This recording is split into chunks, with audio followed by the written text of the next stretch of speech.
All right, folks, buckle up. Today's guest doesn't just attend tattoo conventions. He built one of the biggest tattoo convention circuits on the planet. You know the name, Troy Timpel, founder of Villainarts, apprentice to the legendary Philadelphia Eddie, and a straight-up powerhouse in the business of tattooing. Troy isn't just part of tattoo history, he's helped shape it. In this episode, we get into his roots, his rise, and what it takes to run a national empire while staying true to the ink. No filters, no fluff, just real talk about hard work, hustle, and legacy. Let's get into it. This is the business of tattooing. But yeah, man, I'm glad I finally get a chance to catch up with you because I've wanted to do this for a while now. Yeah, we talked about it briefly in Chicago, I think last year. Yeah.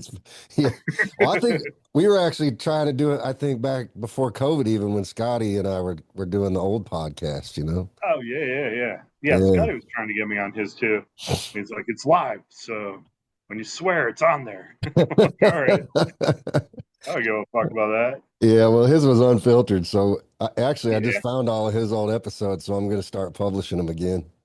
nice. But yeah, those got a little bit wild and off the chain sometimes. So yeah, man, Cool. I don't want to do the same, like I told you yesterday. I didn't want to I'm sure you've done a ton of interviews throughout the years, and probably pretty much people ask you all the same damn questions over and over again, you know? Yeah. I kind of liked your little slant of where you wanted to go with it with, hearing my kind of beginning because, going to work for Eddie, 21 years old, working for Eddie and traveling with him was super rad time and place. And, Yeah. I figured could talk about Eddie a little bit, tell some crazy stories. That'll be fun. Yeah, I'm definitely interested in that. Part of what I want to do with my podcast going forward, it's pretty important to me now, probably more than ever, is just to really start trying to capture a lot of the history of our industry, and a lot of the guys like Eddie and, Ed Hardy, all these guys from way back when that really, really laid the foundation for what we have today. And just, I feel like we're really losing a lot of that as time goes on. So I want to start, I want to start trying to capture a lot of that. So I'm totally into hearing your stories and, how you got started and what really drove your passion to build the empire that you have today. Cool. All right. So where do you want to start? Where does Troy's journey into tattooing begin? Well, I guess I'll briefly start at the very, very, very beginning. I was like a punk rock kid, skateboarding, whatever, all that culture. I was also the high school acid dealer. And then I ran into a little trouble with that. And while I was doing a short little vacation out of high school, in prison, I got, started seeing the tattoo magazines. And I was like, oh my God. And it never really clicked to me that you could make money being an artist and still not be the conceptions of an artist at the time. For me, I'm like, oh my God, I could make a living being an artist and have fun. Like, wow, this is really cool. And I got really, really super into it.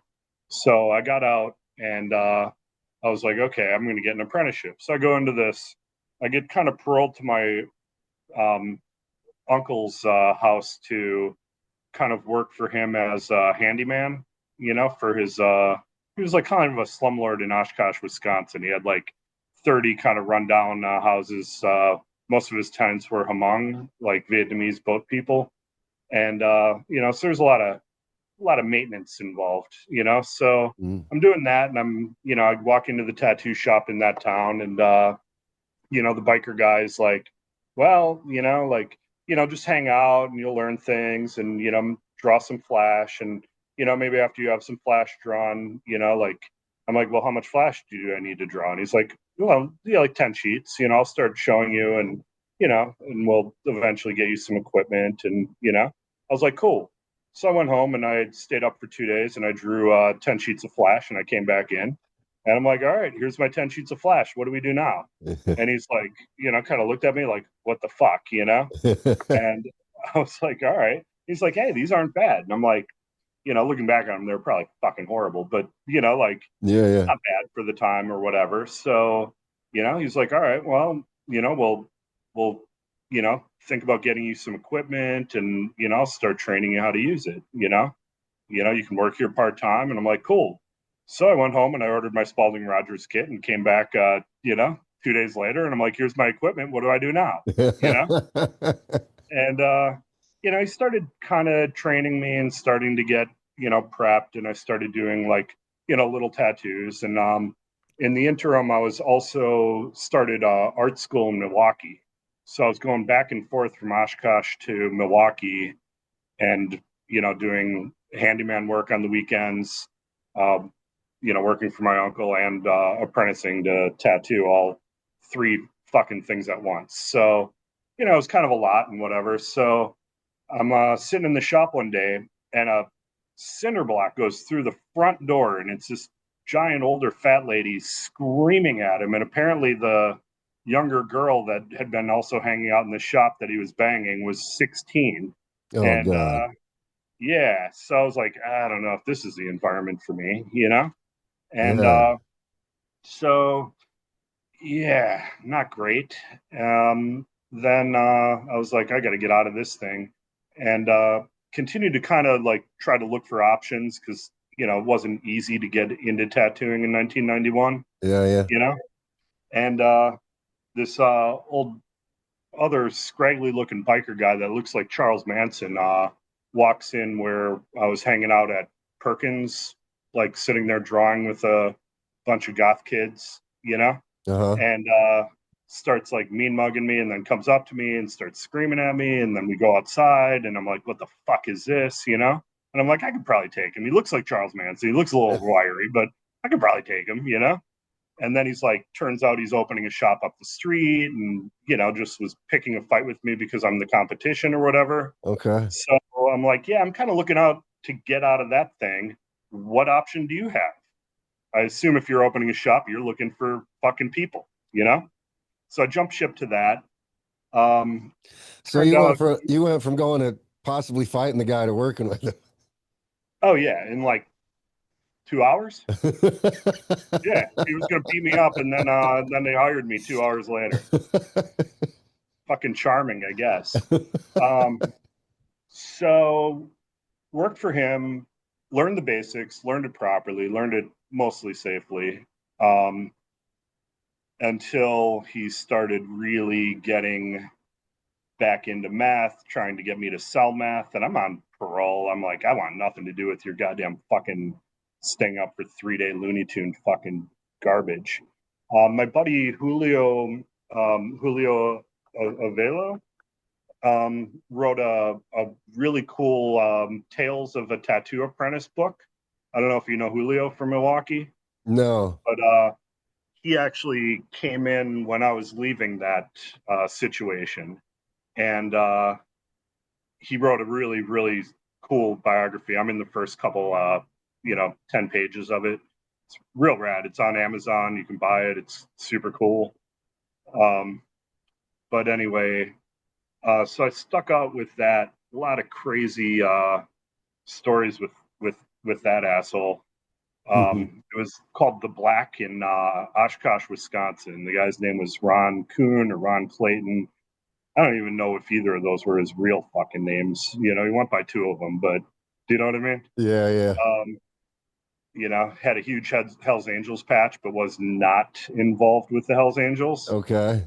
but still had the tattoo on his leg. So I don't know if he was on the run from those guys too. He was just a fucking piece of work. Um, but I got to go to Sturgis. I got to go to, I tattooed the Shades of Blue tattoo convention in like, 90, 2 or 3, Yeah. he had me tattooing for money in 2 weeks. you know, Yeah. literally 2 weeks for my first tattoo. I'm tattooing for money under this fucking meth head. Jesus. Um, so, you know, learned as much as I could. And, you know, then I ended up getting pneumonia, got sick, and I refused to sell meth for him anymore. So he didn't, like, he'd kind of used me up, if you will. Yeah, yeah. And then, he had my apprenticeship money. So, hey, time to get a new apprentice. He already methed snorted my fucking apprenticeship money. It was time for new people to come in. So I ended up getting fired, all my equipment stolen, everything, a quote on hit out on me, blackballed from the industry, you Really? know? Oh yeah. Like I was Wow. like terrified, I'm like fucking 20, 20, 21 years old. And I'm like, fuck, and I've been to, like I went to a couple shows with him. I knew he knew a whole bunch of people. He's got a Hell's Angels patch on his tattooed on his thigh, like I don't know what the fuck he is, Yeah, yeah. So yeah, I'm not feeling real great about it. My really good friend Elvis Bill, who passed away, he's got a son named Billy that tattoos in Madison. Bill McCoy, super rad guy. Um, he left there and got a job working for Eddie. Met Eddie at a convention and schmoozed and got Eddie drunk enough to fucking hire Elvis. So um, I'm just trying to finish out art school and tattooing in Milwaukee at the time, wondering when some bikers are going to kick in my door and fucking kill me. And Elvis gives me a call and he's like, "Hey, Eddie's got a job opening. You want to come out to Philly?" And I'm like, "Fuck yeah, work in a real, actual, goddamn fucking grown up shop. This sounds fucking fantastic." Yeah, yeah. So I go out to go work for Eddie. Real nervous at the whole drive there. I'm wondering if this is just some fucking sick joke where I get there and Ron's going to be there and fucking shoot me in the fucking face. Like, tattooing was a little, it isn't the posh little soft hand salon shit it is now. Yeah, yeah, It yeah. was some real deal shit. Fire burning, like the whole bit. So I don't know, went to go work for Eddie. Um, it was funny. He gives me a call. He's like, "Hey, Troy, are you Troy? Are you in there?" And I'm like, "In where, Eddie?" And he's like, "In the phone." And I'm like, "No, I'm holding it to my face and talking to it." And he's like, "Oh, that's better."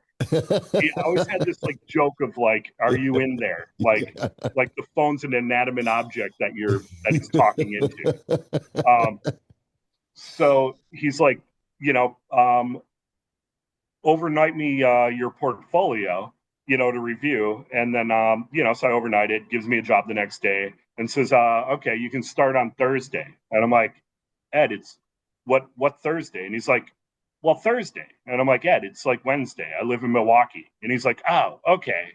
Well, I guess you can start on Friday then." you know? I'm like, "What the fuck?" And I'm like, "Can I do Monday? Like, I want to just finish up. I got to pack my stuff up. I have an apartment that I need to like clear out, like." And he's like, "All right, Monday's cool. So yeah, drove out there. It was rad as fuck. Getting to go to shows with Eddie, being a young guy. He liked me because I had that good German Wisconsin blood that could keep up drinking with him. So, you know, I was a young, good-looking kid. He was like, "All right, I'm gonna go drinking and go to the got, conventions with this kid. got a good Go wingman pick up the now. girls in his wake." You know. So it was really rad. I got to at a really early age, 21, 22, be tattooing on floors with all the legends. Got to meet, I mean, everybody who's anybody. Yeah. All the people, that 3 years ago I was sitting in a fucking prison cell reading about in the magazines, and then I'm sitting there on the floor, following Eddie around like a puppy dog on the fucking show floor. Yeah, It was yeah. fucking great. And I got to progress really rapidly, having access to all of those talented people, and having them, trust me because I'm like Eddie's new kid. You know, Right, right, right. so it was cool. Eddie was really fun, man. They just don't make people like him anymore. Sure. It Right. was it was great. He's crazy as fuck. His biography is really good. It's on Amazon. You can download Eddie's biography. There's like 7 volumes of it, and it's just all crazy tattoo stories from the 50s, 60s, 70s. And it's just a lot of fun. Being able to tattoo for Eddie. I quickly got really clean, really fast. Within 5 years, I was doing more personally than entire shops he had, for my drops. Just, but I also just lived in that shop. I couldn't believe you know, how well I was doing, if you will. Yeah, yeah, yeah. It was cool. How many shops were in Philadelphia then? Do you remember? When I went there, I think I went there in '92 or '93. No, '94. Because I started in '93 officially, but really all that nonsense with the bikers and the meth and all that shit was like '92. So I guess '92 I started, but I think it was like '93, '94 that I started, and there was uh four, there was 6 shops in Philadelphia proper with a handful around the suburbs. So I want to say within like a metro area of Philadelphia, there's maybe 7 to 8 tattoo shops. Um, I mean, now there's like 10 tattoo shops or 12 tattoo shops in the Fishtown neighborhood alone, and that neighborhood's only like 20 blocks by 15 blocks. Um, Crazy. It's crazy. so and it was it was weird coming in there because there was 3 tattoo shops on the block we were on. Like if you wanted to get tattooed in Philly at the time in the '90s, you came to South Street, and South Street was a really happening, cool strip. It was all full of bars, concert venue, bars and restaurants, and cool kind of countercultural. It was a really fucking cool street. Across the street was a tattoo shop from us called Forbidden Art that the Pagans ran, Okay. and then Eddie had Warlock guys that worked for him. You know, and then there Yeah. was Billy on the corner, Eddie's son, who opened up shops against him. So Billy opened a shop in Chinatown against Eddie's shop. Billy opened up on South Street. Eddie opened a shop, and then another shop against him. It was like 2 shops on the same block. Um, and I got hired, and then he was going to close the second one down, and I ended up not dealing real well with the bikers. I guess I'd kind of had enough of bikers at this point in my Yeah, yeah. very, very short at that time career still, but still like it was you know, I had an appointment, cute girl, kind of flirty with me, and then I'm setting up, got the stencil on her, and he walks up and he's like, "I like your tits," and shows him a tattoo of "I like your tits," and she's like, "Hey, I'm sorry, I just can't do this. This guy's creepy as fuck," and walked out. And I'm like, I told the story to Eddie. I'm like, "Yo, you either got to fix him or clean him up, or I can't work it with him." Do you know what I mean? Like, Right, right, I right. can't be chasing people.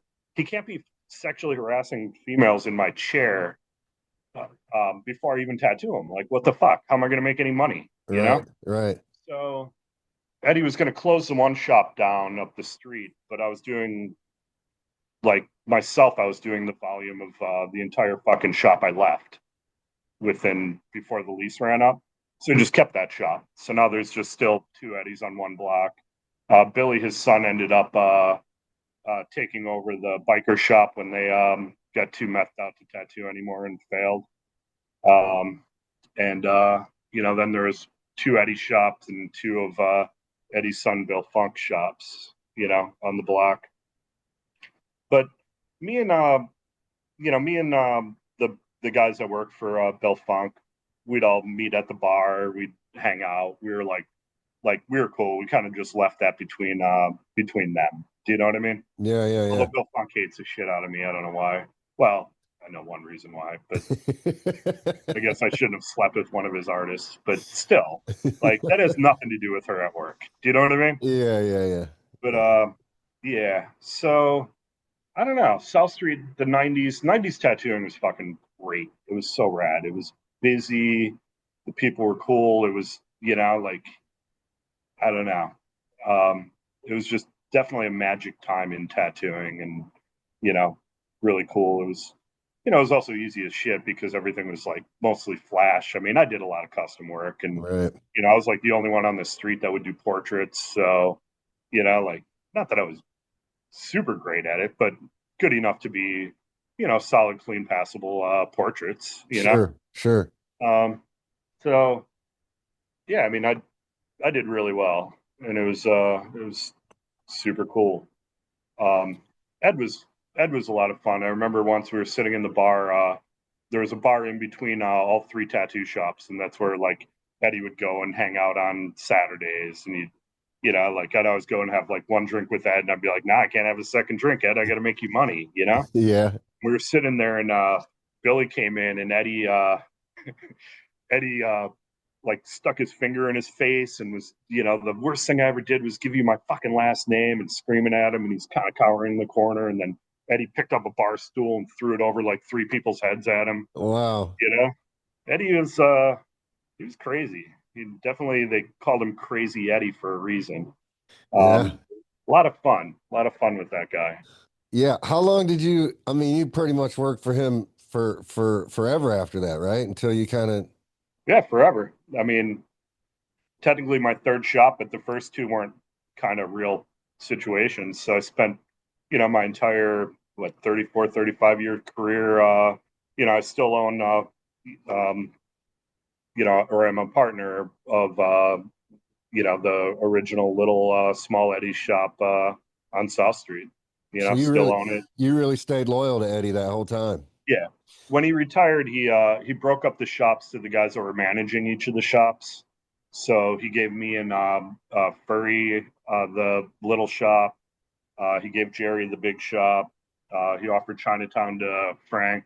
He sold Atlantic City to Buffy. He sold the K&A shop to Danny.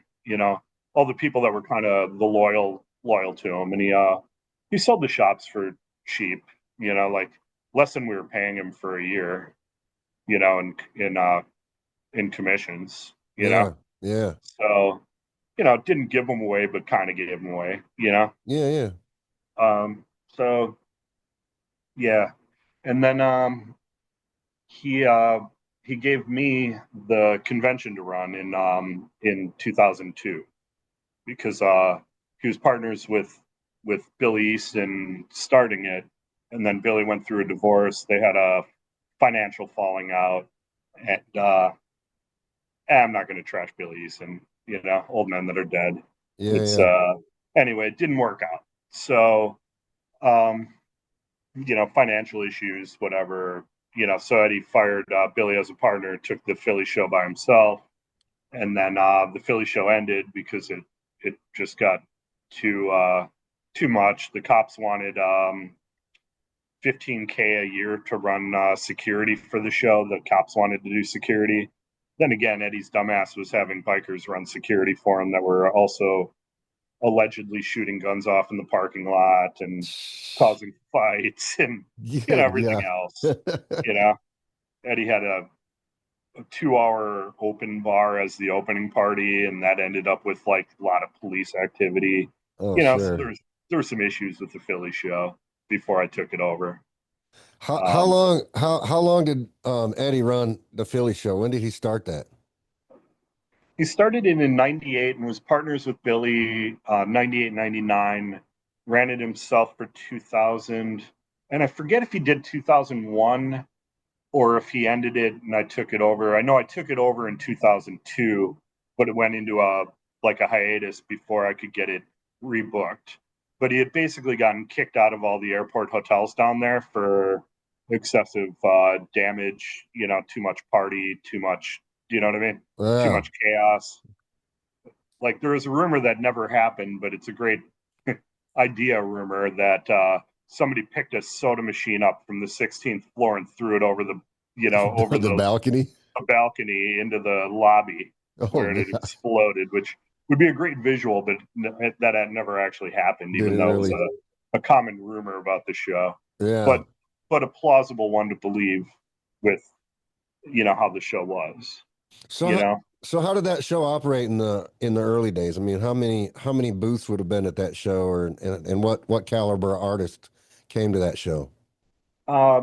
it was all magazine cover people um, for the most part. Some locals, some just friends of Eddie. Like pretty Hmm. much you had to be like kind of in the inn to be able to get in there with him. But he was also kind of cool with it. and there weren't a lot of people traveling. The convention thing wasn't really a big thing yet back then.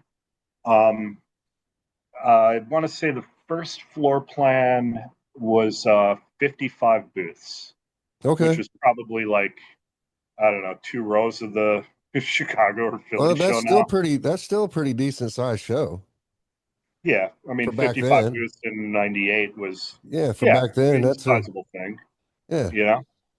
yeah. Um, yeah, I think that's all it ever got to before I took it over, and I wanted to move it from the from the airport and the seedy little hotel, and there wasn't enough space, and I wanted to move it into Center City. So I found the biggest hotel in Philly that, or really one of the only ones that has any kind of real meeting space like that would do a private or public event like that, and that was the Sheridan. So I started the show at the Sheridan, and um, I did I grew it to 160 booths and did a roast of Philadelphia Eddie for my first show, and it was definitely a learning experience. I mean, Eddie kind of taught me whatever, but I also wanted to advertise it a lot more. And going back a little bit more in my journey before I go into the convention thing or finish that or how it got into there, um, I started in 97, 98, starting to do Flash, making Flash into books. Like nobody had done like books and assembled it and sold it into as collections of Flash Yeah. before. You know, um, I think Hardy had like one book of Sailor Jerry out at the time, Hmm. in the mid '90s like that. But like other tattooers were just selling a loose set of 10. So I said, fuck it, I'll do like 30, 40 page, little collections.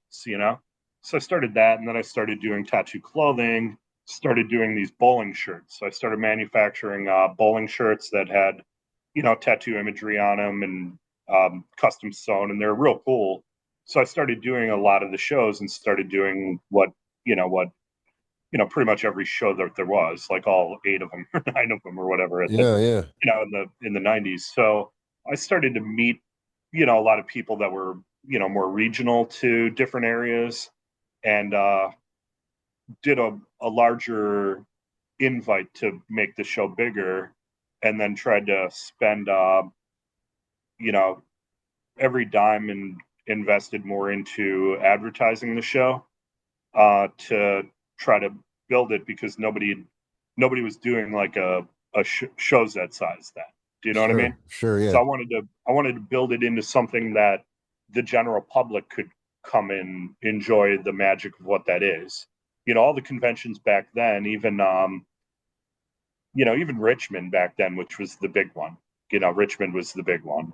Um, Richmond was still only 60, 70 booths. Right. Um, but so I mean, kind of limited, but it wasn't a ton of public. It was mostly tattooers coming in and tattooing other tattooers. You know, um, more famous tattooers getting tattooed by lesser famous tattooers.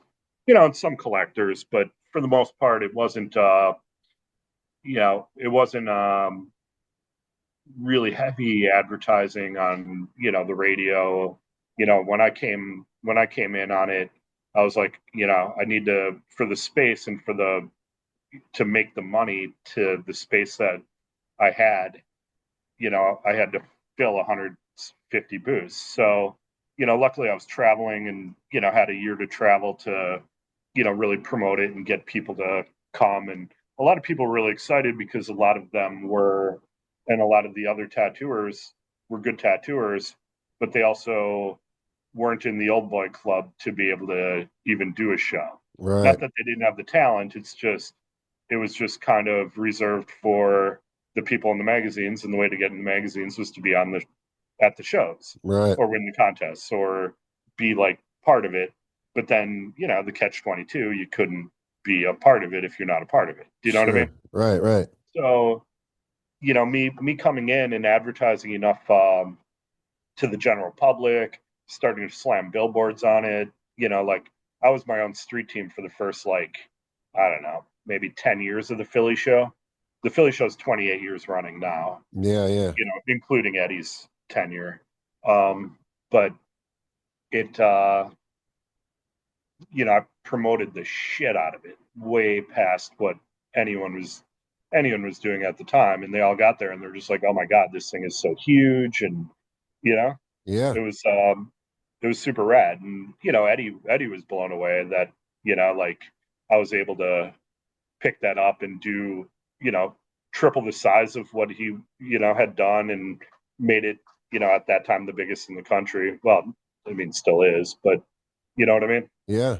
Kept able to you know was able to grow it, but for me, what I wanted to do, you started to the 90s started to your clientele at first was kind of 70s 80s. Your clientele wasn't like normal people. It was military. A lot of cops got tattooed, a lot of criminals got tattooed, a lot of you know but it wasn't a fucking soccer mom coming to your tattoo shop in her minivan and getting a Pinterest tattoo. Like Right. that wasn't a fucking thing.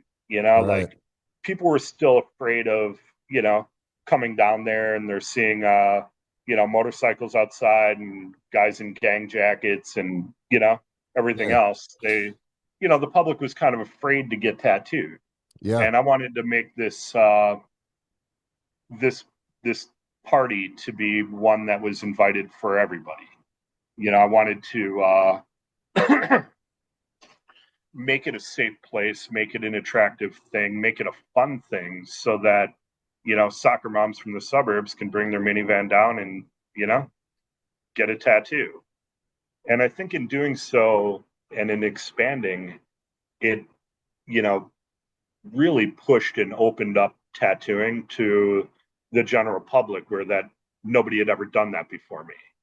And it really opened up a lot of doors for everybody, a lot of clients for everybody, because you know essentially advertising to the general public had never really been done. I mean, everyone says they do, but they're trying and they're whatever. Right. But I mean, for the most part, other than maybe tattoo shops running an ad or two on in a newspaper or in the in the thing, or maybe on the radio, like nobody slammed it the way that I did. Right. Like I Right. my promotions. I mean, you ask anybody in the city of Philadelphia the week before my show, or they see your tattoos, every Uber driver knows what it is.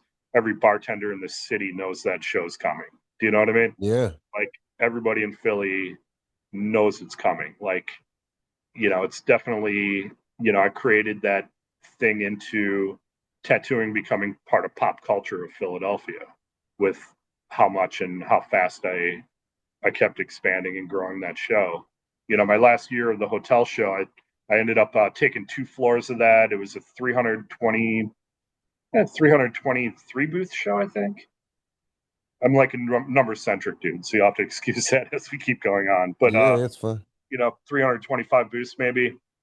Um, 2 floors, and it was like traffic jams in the aisles. The hotel had never dealt with like an occupancy thing. And I'm selling wristbands and they're counted, but you don't know how many people are in the room. There's no clicker to see how many people are in, how many people are out. But it was like, for any way of measuring an occupancy load being overfill, I had definitely like surpassed any kind of degree of fucking safety there possibly could be measured, you know? Yeah. Yeah, I've definitely been out to the Philly show a couple times, and always the damn lines just completely outside the freaking door and going around the block, and it's been always crazy like that. Yeah. Were you ever able to make it to the hotel shows, like the pre 2012 shows there?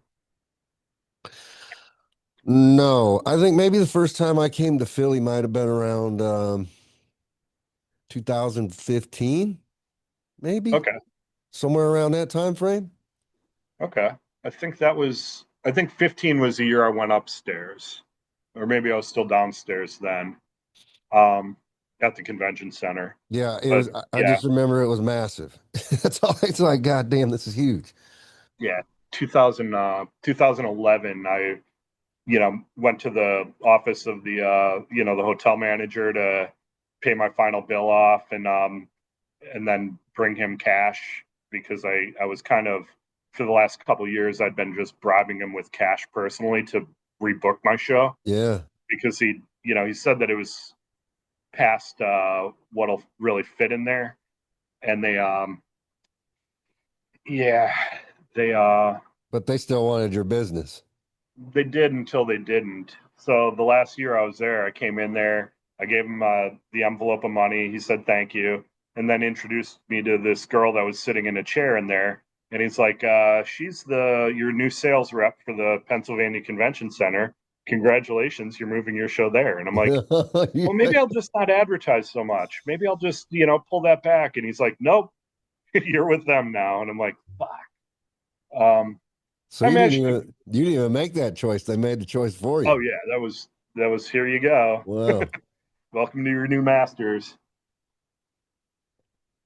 Well, I'm glad you mentioned some of that because it answered some of the questions I had because obviously in the 90s, like you said, tattoo shops were pretty taboo places, like those were scary places to just the general public person. So like it's really interesting to hear you talk about how you started bridging that gap and I would say that you have a large part in growing. I mean, a lot of people say, "Oh, Ink Master and TV is what really made the tattoo scene explode and become mainstream." But even before all that, you were pushing those boundaries and opening those doors to the general public and welcoming them into your shows and growing those crowds. Yep.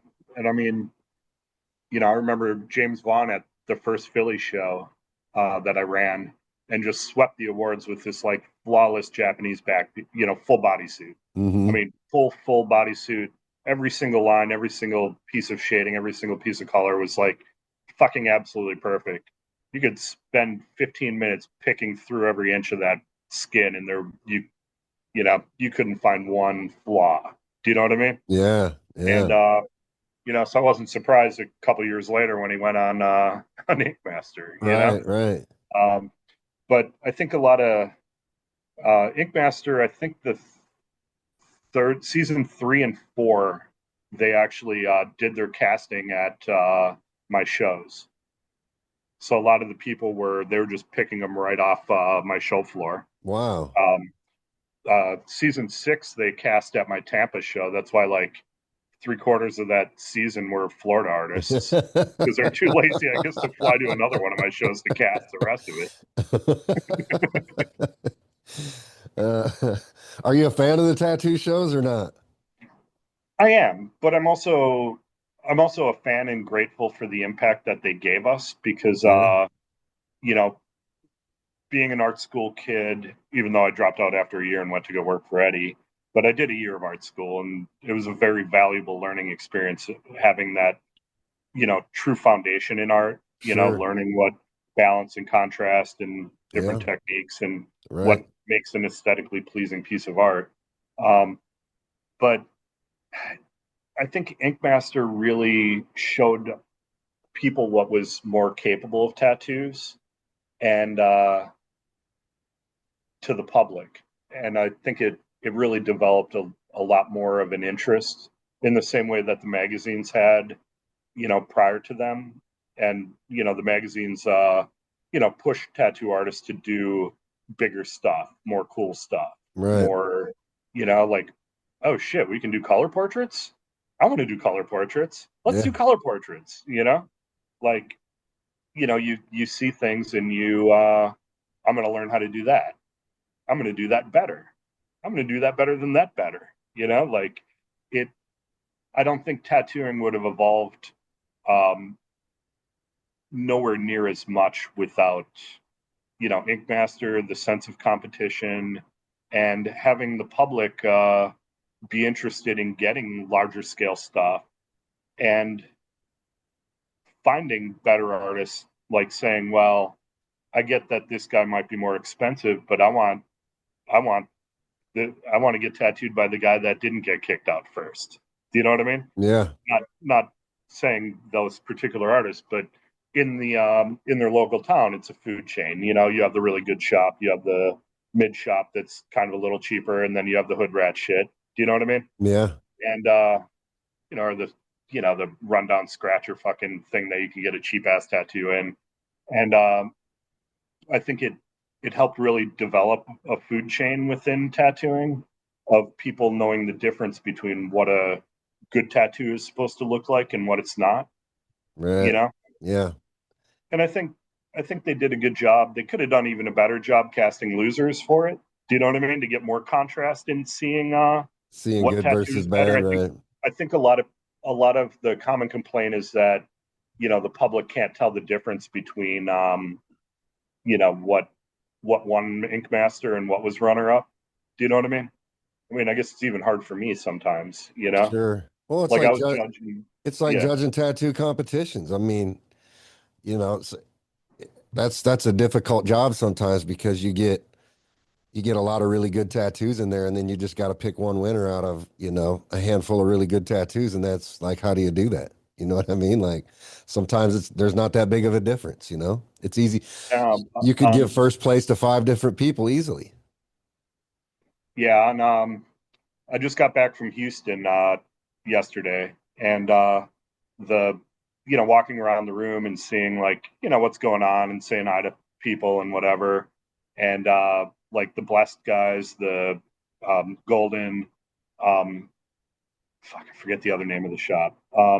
Anyway, it's like there's 9 different people working on 2 artists full leg sleeve collabs on the floor, and I'm like, like walking around on Friday, I'm like looking and they're, full leg stenciled. There's 2 guys, like setting up, two Yeah. separate ink trays, Yeah. Yeah. 2 machines, and they're both, you know, uh, sailor and the tramping their way to the fucking middle. You know what I mean? Yeah. And I'm like, oh fuck. So on Sunday, I went up to my buddy Flip Shades Rick, Yeah. and Yeah. I was like, yo, Flip Shades, do you have anything in best to show? And he's like, no, I was kind of looking around the room and I saw that I'm against like a million 2-person collab leg sleeves. And I'm like, yeah, no matter how clean I do anything as, even a half day tattoo, I ain't fucking placing. And I'm like, can you judge with me? Because like last year I had 3 judges up there, good judges, but like these guys that are in Houston, they're all in competing shops with each other, and they're all there to fucking show each other who's gonna win. Yeah. Like judge with me, please. I had 4 of us up there. Jeremy Miller from the TV show Ink Master Yeah. was judging with us. So like I had my buddy Ryan from Houston, local Houston artist, but super cool neotrad guy. Um, So I was like super glad we had 4 of us up there to really bounce bounce it off because you know out of 9 fully rendered, fully saturated leg sleeves, which one is going to win? Like Right. the competition, the what they're putting out now is fucking crazy. Right. My Yeah. Atlanta show is the same way. I've been like all year really. There's a lot of international guys that are coming in and doing that too, like just doing 3-day collabs, flying here with a client, spending all that money just to fucking showcase their shit. Do you know what I mean? Yeah. Or win awards to stay in the country for visas, but that's a whole other fucking podcast, I guess. Oh yeah, we can get Um, into the weeds with that. I don't want to get into the politics of that. Hell, it's burning enough for both of us right now on that conversation. So what's your favorite style of tattoo that you're seeing today, currently? What are you really like, wow, that's just freaking awesome. Like, because there's so many different styles out now. It's crazy. There is, and it's fun to see like one of the collabs that I think it I think it got second in tattoo of the day, but didn't. Oh no, no, he placed in best of show. I forget fourth or fourth or third. But mixing geometric with color surrealism, Hmm. so it was like weird melty faces that looked like an oil painting with all these really really fucking clean sacred geometry that was like kind of tying it together, like really weird, different. Like, um, you know, they're really pushing the envelope. I mean, the color realism thing is getting really crazy. The textures that they're starting to put in there with, like glossing over different purple tones over the top of, like layering their they're using, high pigment load ink to begin with, but then they're starting to thin it out to even create layers so that, the it's not just one color. It has almost a depth of the way that the colors are going in. Yeah. Kind of like the way they make stained glass where they put, you know, 10 different layers of thin, layers, and then they heat the glass to make the fucking colors and textures. It's Yeah. Yeah. really really really cool. um the black and gray stuff is getting really smooth because people are, for a while it was there, there's black and gray guys and there's opaque guys, and the black and gray guys are tattooing you know like like Jack Rudy fucking taught them, Right. or refused to teach them and they figured it out. But um and the guys that were doing black and gray with the opaques were pretty much just putting it in like, you know like color realism, but Sure. with gray tones. But now they're kind of thinning it out into using more of a, almost where you can't tell if it's one or the other, like halfway in between that, you know Hmm. and I don't even think it's really pigment sets that are setting that up. I think they're just mixing it to create different subtle textures within the black and gray tattoo that they want the vest of this guy to be a little bit subtle of a tone, so it pulls away from um, the skin, which has a little bit slighter of a warmer tone, just very subtle nuances. And then they're able to go faster with more of a trad dot into a texture of making this, the leaf do this, where the rose is soft, the leaf has this, dotted muddled texture. But it's all the really good black and gray guys now are mixing just a little bit of the opaques in with um, different styles of the shading. Like it used to be, your coloring or your whip shade. Your you know what I mean? Yeah. And now it's just so many little hybrid things of using subtle parts of opaque to create different textures to pull different objects away from each other in the tattoo, but Yeah. still using realism within it. But it's not, it's definitely not the same paintbrush painting the whole painting. Do you know what I mean? Yeah. Yeah. Um, so that's kind of impressive to see more of the start of. Really, I'm just kind of really seeing a couple. Benny Gonzalez is a good example out of Orlando, Hmm. who's doing that now. Um, Added him in my Florida shows as a sponsored artist, and he was all stoked about it. Um, it's funny, he lost tattoo of the day on a Friday and placed in best of show because the tattoo was like so angry and not clean on Friday. Like it Okay. was just too red. Like his client must have just sprinted to the fucking stage, still bleeding off the fucking table. But man, his, But then he took best to his show. yeah, and then placed in best of show. Like it's weird to see like something, because he's creating so many different little textural elements in what he's doing with so many different things that when it was all still kind of red or still angry, you couldn't really see the full gravity of the genius behind all of his little textury tricks, Right. his little mixing color theory into his subtle black tricks. Do you know what I mean? Yeah, yeah. And there's a lot of guys that are doing that now or starting to do that now, but it's real cool to see. And I think a year from now you're going to see a lot more of that.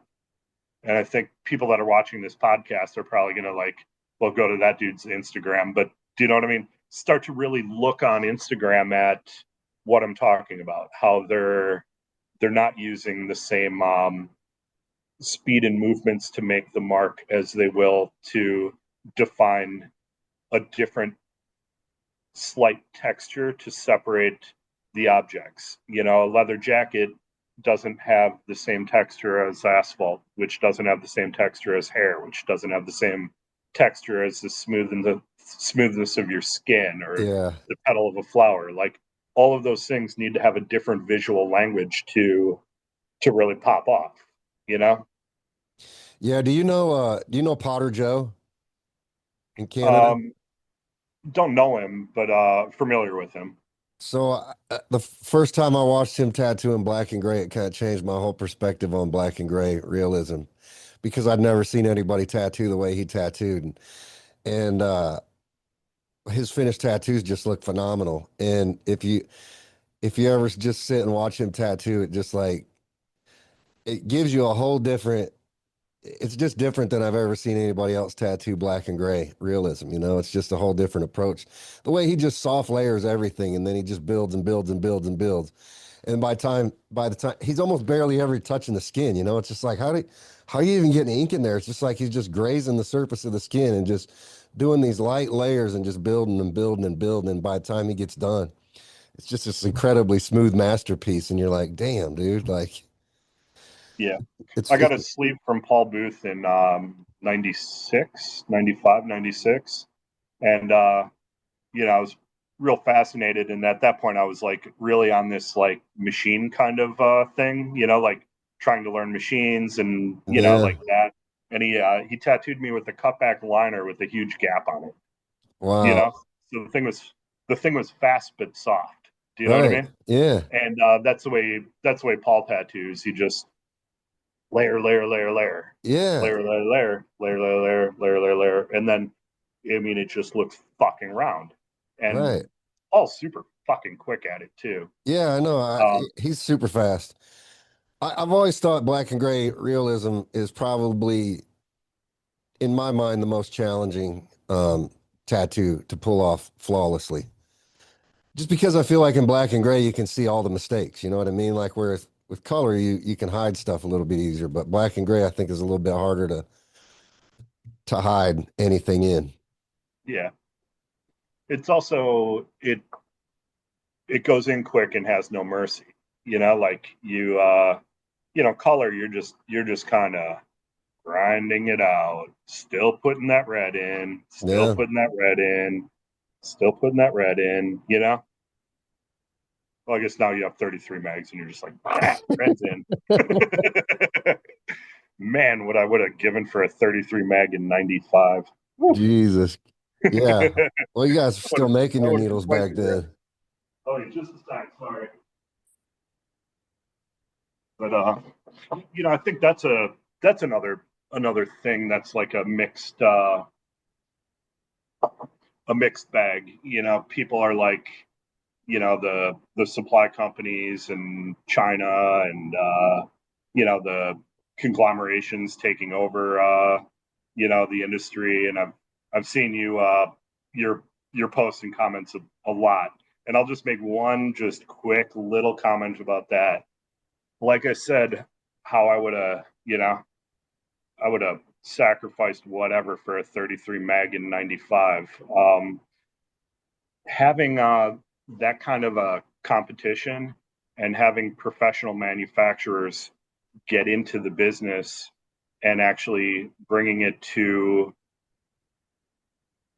you know places in China that do high-end medical equipment to manufacture our needles and you know stuff that America just really post-industrial revolution don't even have the capacity to make really changed it. There was, when I came in, they were starting to use bug pins. They were starting to do variants. Icon Supply had, you know, so many different needle variations that they sold in three different taper thicknesses and different taper points and different. Do you know what I mean? They Yeah. kind of got away from that, and now it's kind of. But the consistency and how clean and how fine the needle points are, how much less trauma in the skin for how much the manufacturing and the competition of the manufacturer of our equipment had gotten really improved the quality of tattooing from the competition. And Right. I think having that, and I mean the better suppliers, of course, have better relationships with China and overseeing the quality of the products being made. And I mean, there's definitely a food chain within that, and you can buy needles for half the price from crazy whatever needle company, but those are all kind of the throwbacks that you know people like you and you know uh the even the guys from Nexus that are going over there in Tatzel, inspecting the facilities, Da Vinci needles, like making sure and going to China every couple months to oversee the manufacturing runs and quality controls and all that, really makes a difference. And if it wasn't for that competition, would we still be tattooing with whatever? Do you know what I mean? Yeah. I'd say Yeah. like I'd say most of what we tattooed with out of the '90s weren't even like C grade needles compared to today. Do you know what I mean? Right. Right. No, yeah, it's definitely I mean, even tattoo needles are one thing, but even tattoo inks, like you just said a few seconds ago, like heavy pigment load inks, like the inks today are way different than they even were back in the 90s, like there's just a big improvement. We talked about this a lot in our regulatory discussions, which I'm a part of all the time now, but it's like, all this focus on tattoo ink and the safety in tattoo inks, and a lot of times we bring up, like, well, you guys talk about all the health risks that could be associated with tattoo ink. But what do you think people were getting tattooed with back in the 40s and 50s, man? Like I've seen tattoos on my grandpa's arm for World War II, and I don't even want to know what the fuck was in that ink. You know what I mean? Like, Yeah. you know what I mean? Like, I or mean, it was he yeah, got that shit at a port at a freaking Navy ship port, somewhere fucking weird, and fucking who the hell knows what was in that ink. yeah. They're getting tattooed with car paint and shit. But the Like point is, dude, my grandpa's arm didn't fall off. You know what I mean? Like he never true, got true. cancer from whatever the fuck it was. So and I can guarantee you the inks are 50 times safer than they were back then. Today, the Yeah, manufacturing is way more scrutinized. A lot of manufacturers are running in ISO certified facilities, and the FDA is now putting all this scrutiny on manufacturers. So yeah, I guess yeah, we're at a crossroads with all that now, and we gotta work together to overcome that regulatory beast that we're faced with today for sure. APT is doing a good job with that. I was sitting the board until I think I stepped down a little less than a year ago, but just because I don't have time, I'm running like fucking 32 shows. I live out of a suitcase like a well dressed Yeah, hobo, yeah, you know. But yeah, yeah, I mean APT is fighting the good fight with that real well. yeah, yeah. I'm with the APT. We're trying to get more people to join up. We got to get the numbers up. We're Yeah, I we're fly a banner every show. They don't pay me. They don't, I'm not even really on the board anymore. And I still, it cost me about $200 a show worth of, the union labor to, stagehand riggers to hang each of those banners. I still, my little donation to, tattooing's future every show. Yeah, that's good. I wanted to talk to you about it anyways, so I'm glad you brought it up. I try to mention the APT on every podcast I do, just because I want the tattoo community to get involved with the APT, because we've got to rally behind their efforts, and they're the only voice we really have, because the FDA isn't interested in new pop-up organizations. They want to be talking to people that been having a voice in the tattoo industry, and the APT's been around for 30 years now, so Yeah. yeah. So, but now the challenge is trying to get the manufacturers to come together and unify, which is a challenge, especially with all the politics behind the scenes in the manufacturing space and the supply company, and the bad blood that's happened between business owners over the years. It's just they try to do it with the CTS, and they've tried to do it with a couple of other organizations after that, and they just haven't been able to get the manufacturers to put their personal differences aside long enough to actually work on safe manufacturing practices that we can all live under the rules of. Yo, tattoo artists, listen up. You're out here putting in work, creating incredible tattoos, and using the best supplies to make it happen. But let me ask you something. Why aren't you getting paid for the products you already use and love? That's exactly what the Electrum Insiders program is all about. Check it out. You can earn 10% commission on every sale you drive through your unique link. You can also save 20% on every order you place, or hook up your friends with the same discount. And you get paid when artists you refer grab Electrum ink, fire cartridges, Dermore, and other Electrum products. Think about it. You're already using Electrum products. You're already talking about what works. You're already tagging Electrum in your posts. So why not turn that into cash? No sign-up fees, no hoops to jump through, just an easy way to make extra money while saving on the supplies you already buy. And if you've got clients, followers, or artist friends who trust your recommendations, this is a no-brainer. You could be stacking passive income just by sharing what you'd be talking about anyway. So stop giving away free promo and start getting paid for what you already do. Sign up today. Just follow the link in the description or scan the QR code on your screen to learn more about Electrum Insiders, because it's time to turn your passion into profit. But yeah, so Philly, let's go back to the Philly show. You, how long was it before you started wanting to branch out into other cities and start taking the show on the road? Well, I did the Philly show, took that over 03, like 02, 03, from Eddie. And I kind of helped him with the last 2 years of when Billy, when he pulled out from Billy. Like, I was Eddie's street guy. I booked a couple bands for him to play the show. Do you know what I mean? I Yeah, booked yeah. a sideshow person. Nobody had ever done sideshow in a tattoo convention Mm-hmm. before. And I was like, Eddie, this would be perfect. This guy's crazy. He does all this crazy stuff. And he's like, I don't know. Do people going to like that? And I'm like, you're fucking crazy, Eddie. They like you. And he's like, oh, yeah. Yeah, that's a good idea. You know? So, I was kind of helping him out with it. And then I, did the Philly show and grew that. And then, year two, managed to fill that whole 150 booth, room, and expanded into the lobby, got it up to, maybe 170 booths or something by year three of the Philly show. And I said, I'm going to try doing Milwaukee. Actually, '05 I did Milwaukee. So I guess that would be 2 years in. I grew up in Milwaukee and, left Wisconsin to go work for Eddie. And, my mom was always like, why don't you ever come home and to visit and whatever? So I'm like, hey, Mom, I'm going to come home and visit and run a show here. So I threw a show, and it was really fun. And there was a ton of Chicago people that were coming up to it because there wasn't a show in Wisconsin or in Chicago.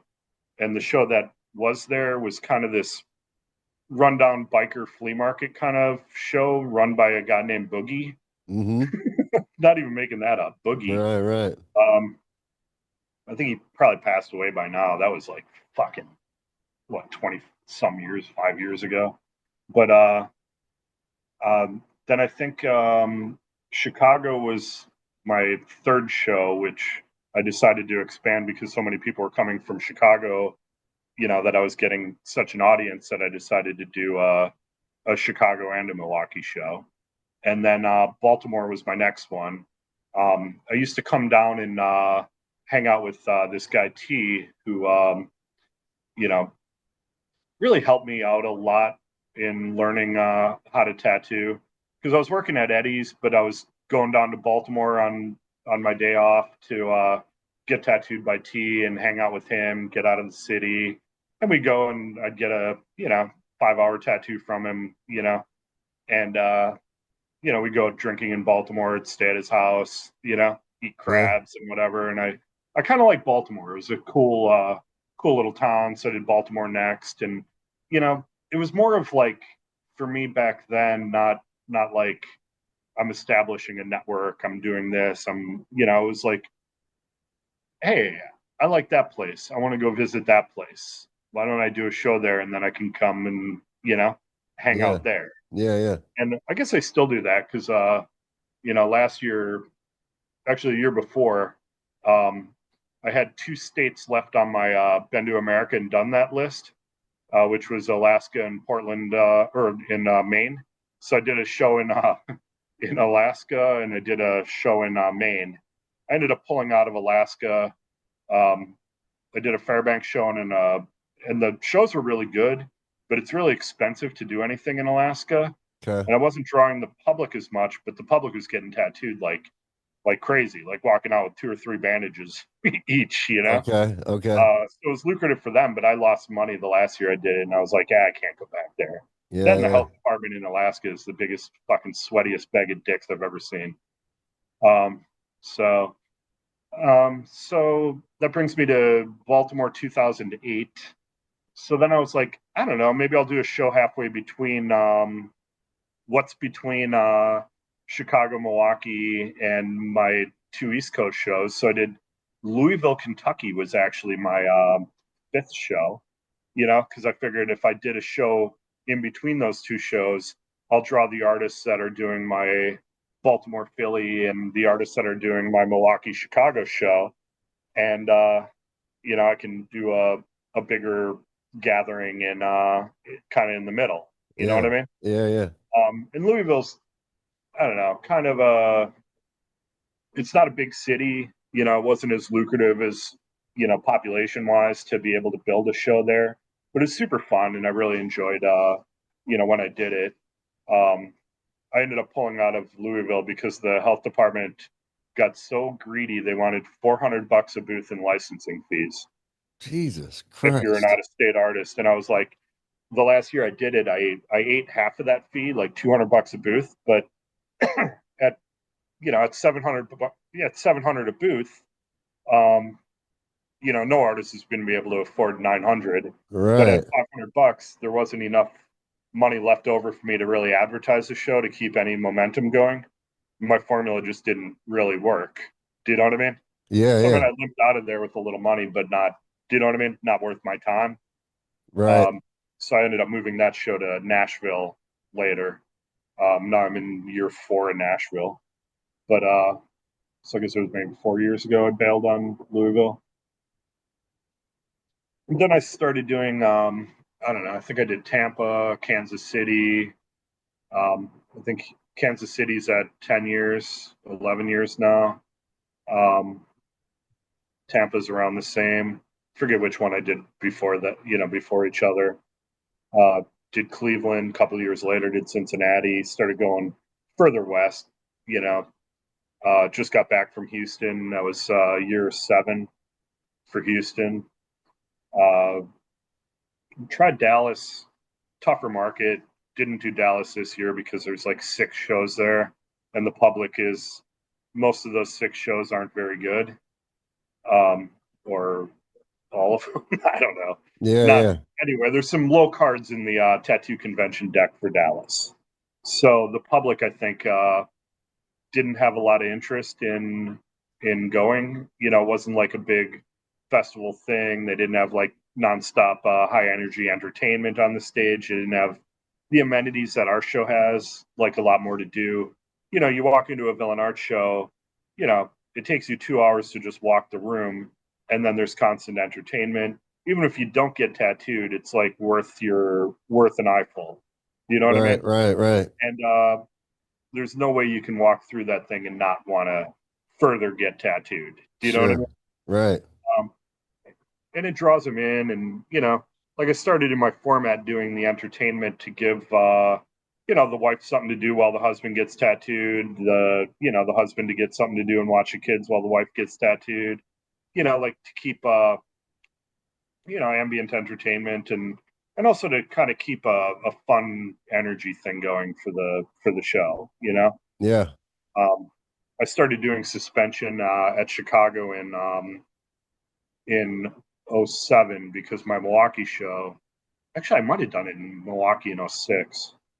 I forget, but a bunch of Piercer kids were running around the show with luggage carts that they were suspended from the hotel, and they just rigged up a luggage cart and were doing their own little private suspensions in pushed around the floor. And I was like, "That is rad as fuck. Do you want to actually like perform for me next year?" And they're like, "Oh, perform? We never even thought about like performing for an audience and getting paid." And I'm like, "Well." I mean, yeah. So, yeah, I kind of brought that whole suspension thing into what it is now, out of many of the mimic things every show does now, that Yeah, I yeah, yeah. did first. Yeah, it's crazy, man. I just I see you adding new shows all the time and it's crazy. I just think to myself, I'm like, man, I guess by now you've got it pretty good formula and you got a good crew and it's do you just follow your tour around, because you're back in Puerto Rico now. You just finished the show, right? Yeah, flew back from Houston. Tomorrow I fly to Nashville. Fly back from Nashville on Monday. Fly to Oklahoma City on Wednesday. Back to Sweet. Puerto Rico. Then I got a weekend off. I'm gonna go have a barbecue over at Flip Shade's house. He Yeah. moved to Puerto Rico, Yeah, he told me that. so yeah, we're gonna go barbecue it up. I got two employees in Puerto Rico that they're a couple.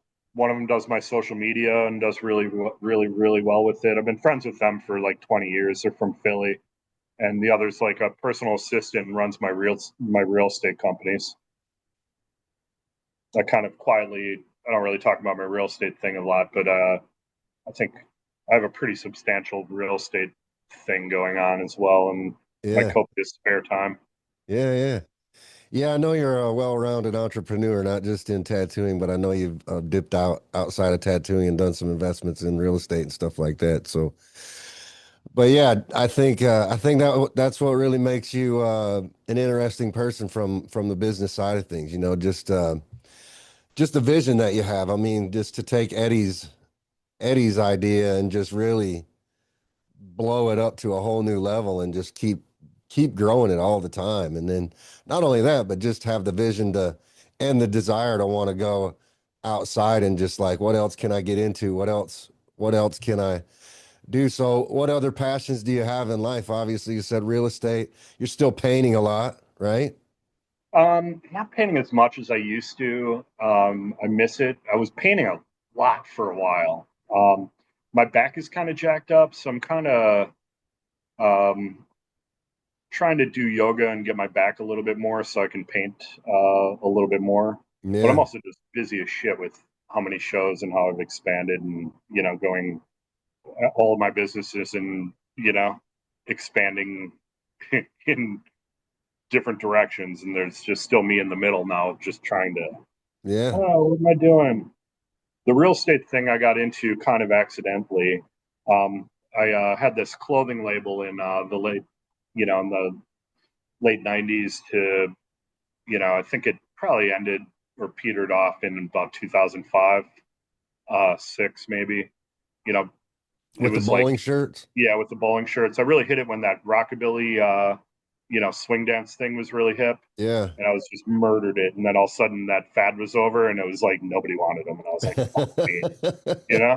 Yeah. But so I bought a warehouse, for my growing business.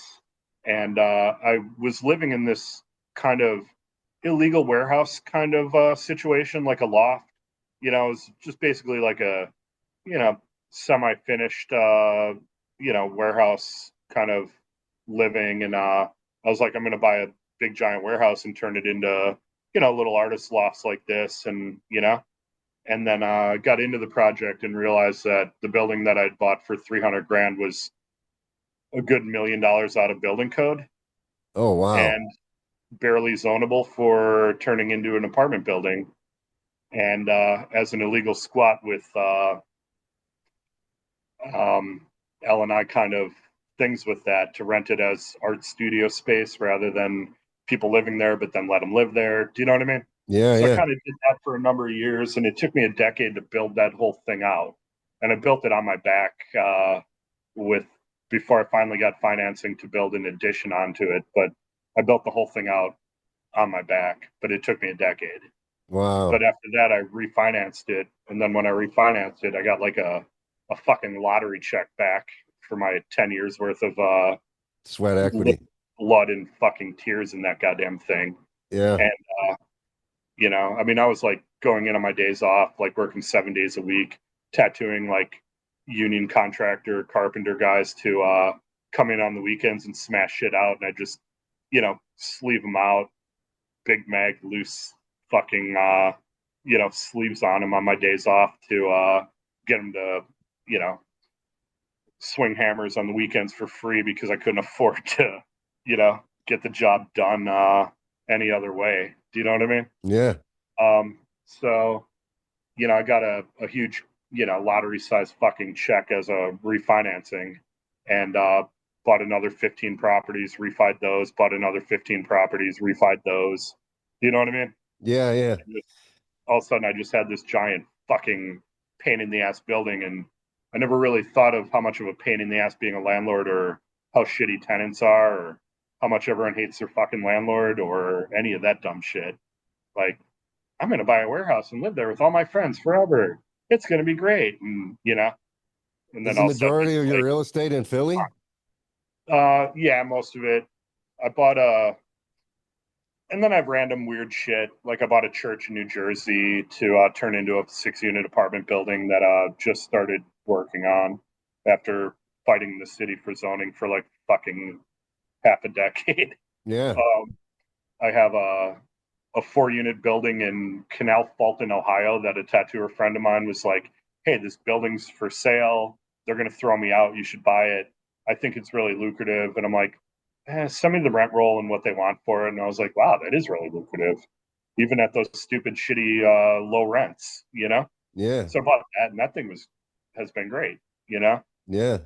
well, until last week when I had to pay 7 grand for a remediation fucking thing because I don't Uh, have my construction crew there to rip out walls and bleach them and paint them and refinish it and rip everything out and do it myself. It's I got to pay people and yeah, I just got hosed by a contractor there. But anyway, um, yeah, and then Puerto Rico, I bought a condo, lived in there, and then found another condo that was like kind of all fucked up but really big oceanfront that was super cheap.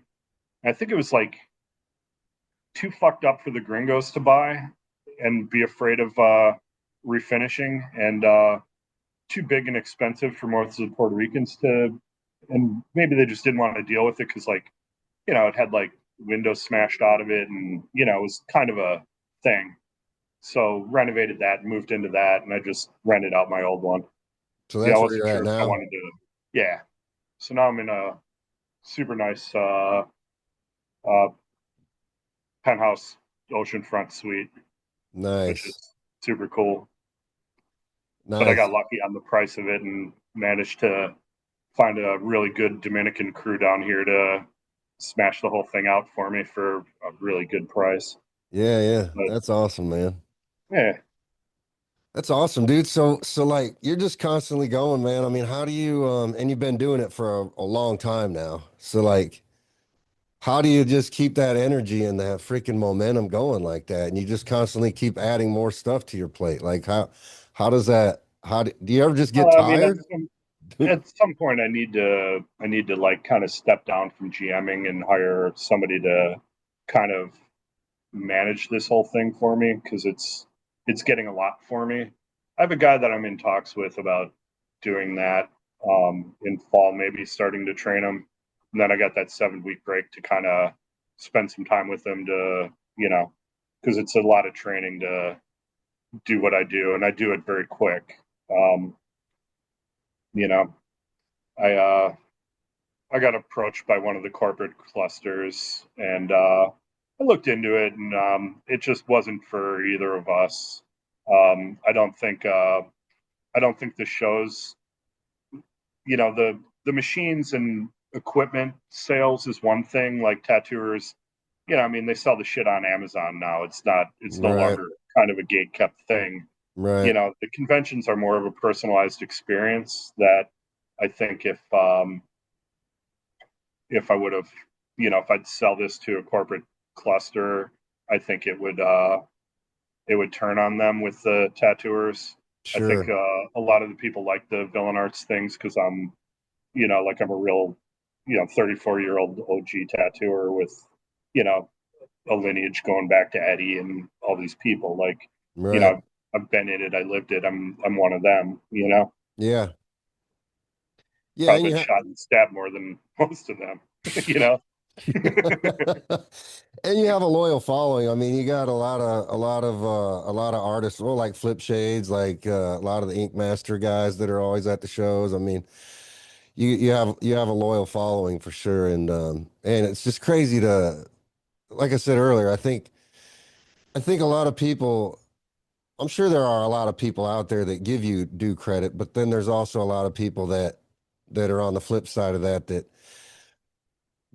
give you a lot of shit because of how big the shows are or how many artists are at a show or whatever. But my perspective is that I feel like you're due a lot of respect just because if it wasn't for you building Villain Arts and the convention circuit the way you have, the tattoo industry wouldn't be, I mean, in combination with things like Ink Master, but in large part, I think you have a lot of responsibility for growing the tattoo industry over the past 15 years, especially. I mean, taking it out of the dark ages in those scary biker times to where it's now you do have soccer moms coming in getting tattoos and you got kids that want to get tattoos. And if you walk around the streets, I mean, just about everybody now has tattoos. So I don't think we would have evolved. I don't think guys like me would be in a healthy place today without guys like you doing what you've done. So I think there's a lot of respect that should be given your way. It's a big part of the reason why I've wanted to get you on the podcast for so long to just kind of talk about some of that and get your feelings on what your opinions are in regards to that. Obviously as humbly as you can say it, do you pat yourself on the back and do you recognize the impact that you've had in tattooing?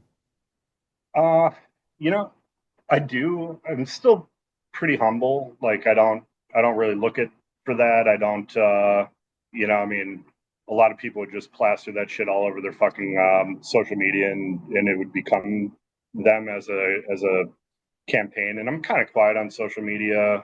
I kind of just do my thing. I build what I built and I don't look for that praise. Don't get me wrong. I love riding my little scooter around there and enjoying the energy and the glow that I created for sure. Like I love sitting there with Stan and Eddie and Lyle and the whole group of old timers and just sitting in a circle at the Philly show 5 or 6 years ago, and Eddie saying, when you told me you were going to grow it and make this into a public thing, I had no goddamn idea what you were talking about, kid. I thought you were just fucking putting words together, but you know, you've done so much, and fuck those people that say, fuck you, and you got too big, and you exploited tattooing, and you raped tattooing. You didn't rape tattooing. You created tattooing. Like, to be able to see a half a baseball stadium full of people in here walking out with fucking bandages, like those people 30 years ago would spit on me for even having tattoos. My own mother, was close to disowning me when I got a sleeve, Eddie said. Do you know what I mean? Yeah, yeah. Like they came from a time where tattooing was not cool. Tattooing was not accepted.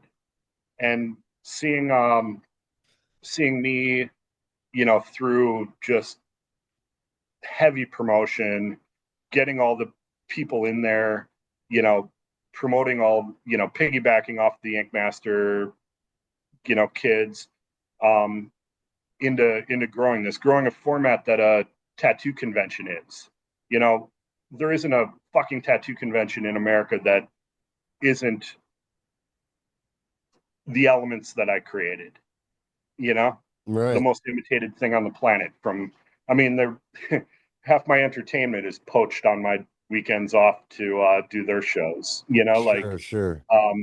Suspension is now a common thing at shows. Like, all the way down to just the little tiny nuances of the way my thing evolved. But one of the bigger things and I get a lot of the age group that really doesn't like what I did would be like the Joe Capobianco, that first round. Not picking on him specifically, but he's definitely like outspokenly, like crucified me on fucking podcasts, and that's cool. And I like Joe. You know, Yeah, yeah. it's just it is what it is. Sometimes a lot of those people came up in the '90s where it was tattooing was having a boom because of the magazines. There was a resurgence. They came from um, Joe and Paul were actually airbrush T-shirt artists before they got into tattooing. Do you know what I mean? Yeah. And going from like getting paid $20 to fucking airbrush a T-shirt for however long to making fucking lawyer money tattooing. Right, right. um, but a lot of that, the artists that are, that experienced the late '90s, the early 2000s when tattooing was really booming, before a lot of when the supply and demand was swung, you know, was swung in the favor of tattooers more than it is later on. Do you know what I mean? Yeah. A lot of them didn't like it because they thought that Ink Master TV and the promotion of it was increasing more people to getting to being on the supply end, X being a tattooer, and not the demand end of the clientele. So too many people got into tattooing too rapidly and started cutting that back. And I think a lot of them had a misconception about what I was doing for that. They're like, people like Eric from Philly. He's like, all these artists are coming in. There's like, 1,500 tattoo artists working a weekend, and they're taking all the tattoos out of our market. And it's really not over the 28 years, with me running the 25 of that. Um, the money that I spent in advertising has created more of a public interest to support the demand of tattooing and how many people want to get tattooed. And also walking through a room, seeing the contest, seeing people with sleeves, seeing people with back pieces, they're like, oh, wow, I could get my whole back tattooed. I was just going to get a Taz today. Do you know what I mean? Right. Um, it just the sheer volume of money I've spent advertising these conventions to draw new blood into our industry as a demand of new clientele has expanded tattooing so much more. And I'm in a city, for a weekend a year. There's 51 other weekends for them to make money. But what I did is I created an interest in tattoos. How many people do you know, no matter what age they are, stop at one tattoo? How many of No, them continue to just get tattooed for the rest of their fucking life? How pretty many much. people, how many soccer moms took that minivan to the Philly show and now they have forearm tattoos because it's cool in the book club now? Yeah, yeah. Before, you were goddamn not invited to the book club, you know? Right, right. Or they got a tattoo and then they go back home and all their friends now they want to get a tattoo. So you're not in town now. They're going to go to the shops in town and get tattooed. And I think a lot of them and a lot of people that don't like villain arts or how big I grew this thing and how far I expanded this thing or whatever. I think a lot of them don't really put the math together with how much the events itself year over year advertise and create a new interest for tattooing in the market that they're in. I think it's really important for them to also participate in the show, being local to, I mean, the Philly show. There's 30,000 people that come to the Philly show that live in the city you're in that would get tattooed by you in June. Yeah. I'm not there in June. You are. Come to the show, advertise your shit, get your name out there. Like it's it blows me away sometimes when people are really so narrow minded, and they're no matter how much they or no matter how much I would want to click my ruby red heels and go back to 96 and make make a grand a day and be knee deep in fucking strippers and and Yeah. drunk every night, like I love 96, holy fuck, ruby red heels, yeah. But that that ship sailed. That ship Yeah. was 20 years ago, player. It Yeah. ain't coming Yeah. back. Right. Now you better get good at social media. You Yeah. better have sweet, clean lines for those little fucking fine line Pinterest tattoos That's right. because that's kind of the world evolving. And I didn't evolve that world, um, but that's the way the cards are dealt if you want to play the game now. Yeah. Um, but I get it and I see it, but nobody can really contest the impact that the shows that I did, all the impressions that get created, the fact that 10 years into me doing the Philly show, every single bar and restaurant that you walked into in Philadelphia, every server and every bartender had more than one forearm tattoo or the majority of their forearms tattooed. Um, Before me, Philly was a tattooed town. Was it socially acceptable to get hired at a fine dining restaurant with a tattoo showing? No. It is now. Did I do that? I don't know. Probably not. Did I not do that? Sure didn't. Do you know what I mean? Right. Right. Definitely Questionable. contributed to, especially in Philadelphia, having it much more publicly acceptable for people and just the sheer volume of how much people are tattooed and enthusiasts over, just one weekend a year. It Yeah. really helped create it into a much heavier tattoo town. So, yeah, I mean, people can people can say whatever the fuck they want on me, but you can't take away that I permanently changed tattooing in a way that more people have gotten tattooed and created more impressions of, you know, posts, pictures of the tattoos, magazine articles, newspaper articles, TV coverage. Um, the amount of impressions to tattooing and the amount that tattooing is now put in front of the general public.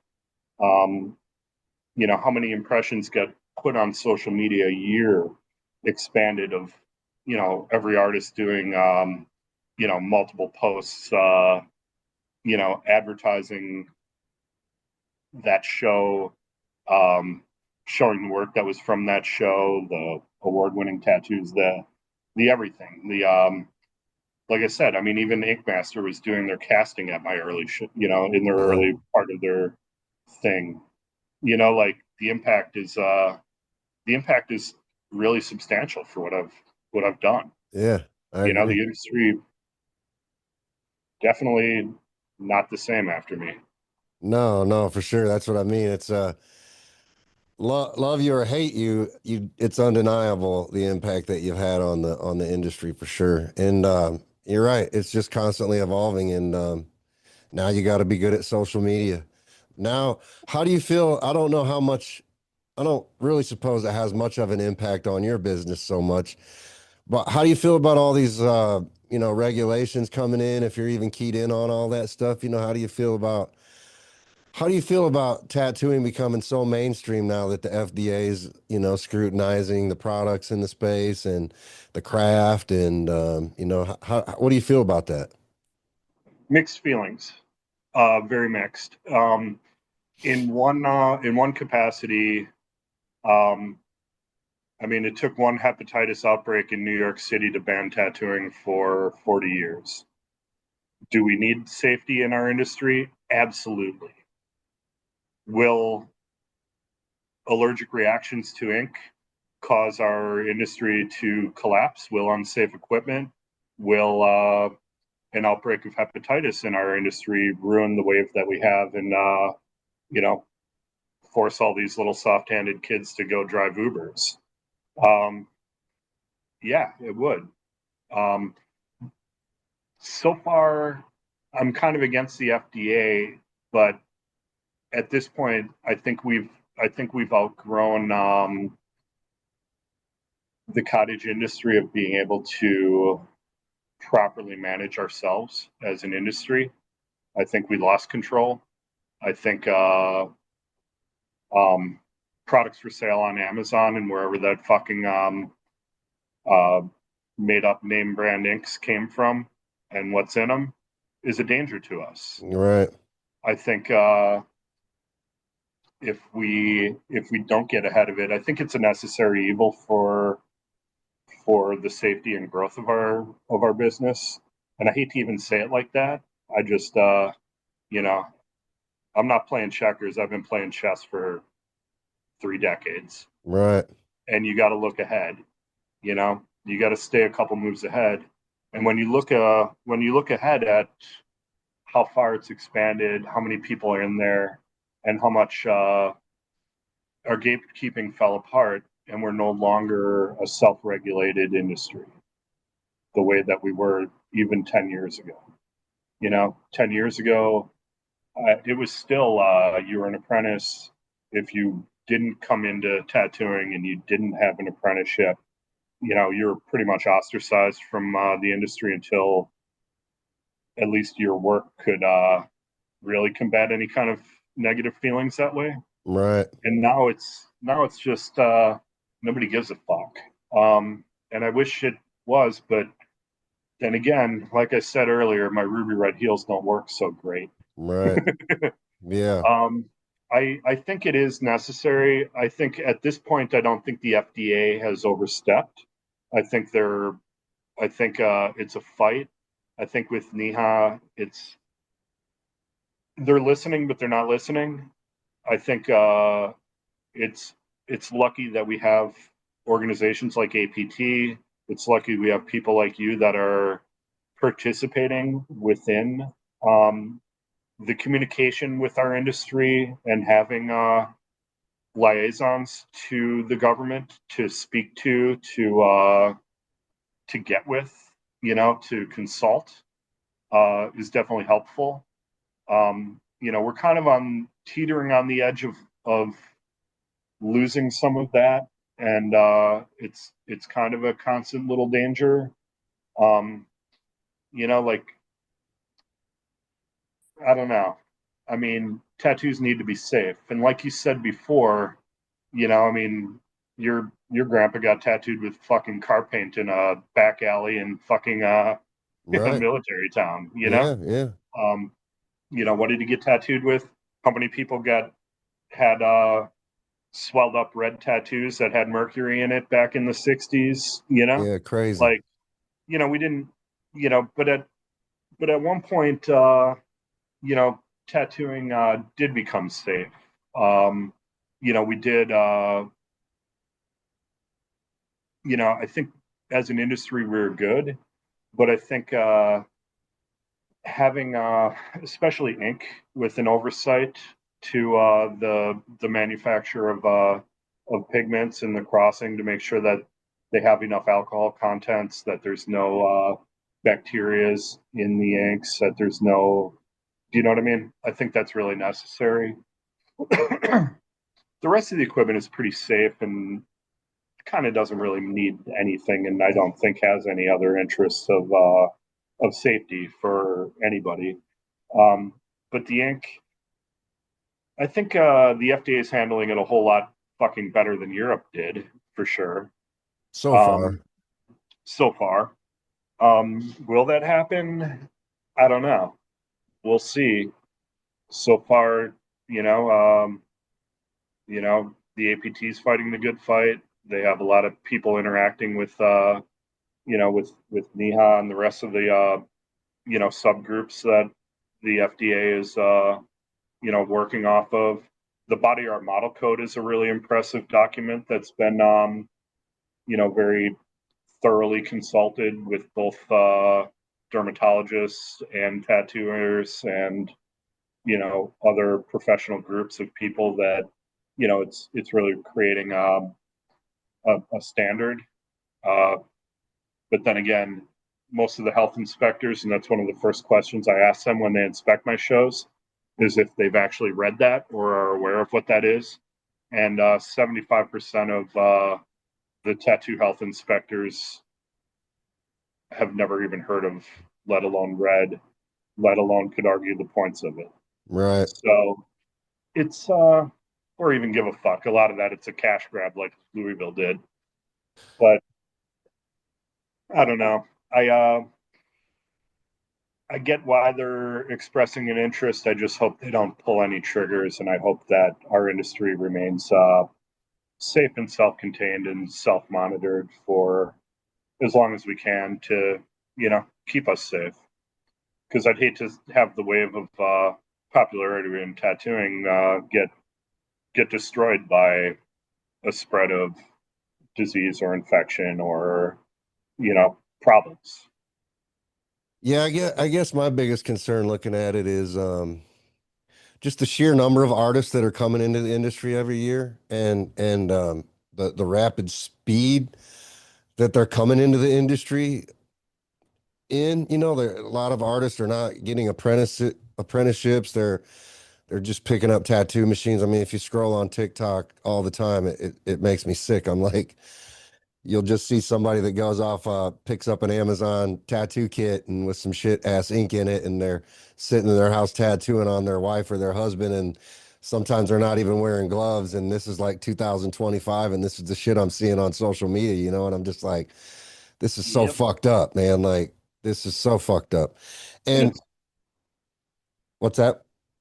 and it's gotten beyond local health departments to be able to really monitor. Like back in the day, Philly health department used to go with the state police and bust up tattoo house parties, for illegally tattooing. Well, And they that's liked what. that because they'd always chase, they'd always get a drug arrest or two and somebody with warrants or scumbags that Well, and But that's what I mean is like what you said, it just takes a hepatitis breakout in a city or something like that, but that's where that shit happens at, it's not happening in a clean tattoo shop with tattoo artists that actually are educated and know how to do shit safely. It's happening in the with those fucking scratchers that don't have proper education, that don't know what safe equipment is and safe products are, and they're just tattooing whoever the fuck with whatever the fuck, and then the next thing you know, somebody's getting fucked up and it just wreaks havoc on the actual legitimate artists that are making a living in this trade, So that to me, that's my biggest fear is all the work that people like the APT and advocates like myself or Sean Brown or whoever, all the work that we're putting in every day to actually try to unify and make sure that we have a safe space and a safe future. When I see shit like that, it just is a big freaking kick in the nuts. You know what I mean? It's like, what the fuck? yeah, Or you even yeah, see like in the tattoo groups on Facebook, I posted it maybe like 2 months ago or something like that. There was an artist that was, showing his tattoo inks that he was mixing in the back room of his shop, and he was offering to sell them to people. And I was like, God damn, I was like, you can't broadcast shit like that anymore, man. You got to keep that yeah, shit fucking, dude, stop telling people that. You know what I mean? Like, yeah. Hope you don't have an ultrasonic back there. Jesus fuck, dude. I mean, dude, there's all the wrong eyes on our industry now, and like gatekeeping. I mean, like you said, dude, you got to keep some of that shit under the table, man.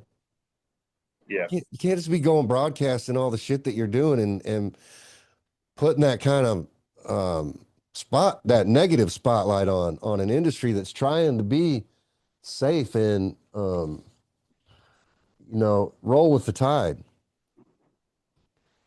So it's crazy, but hats off to you, man. I really do look up to you, and I've always kind of respected your business acumen and you inspire a lot of people out there. I think and I'm sure you know that.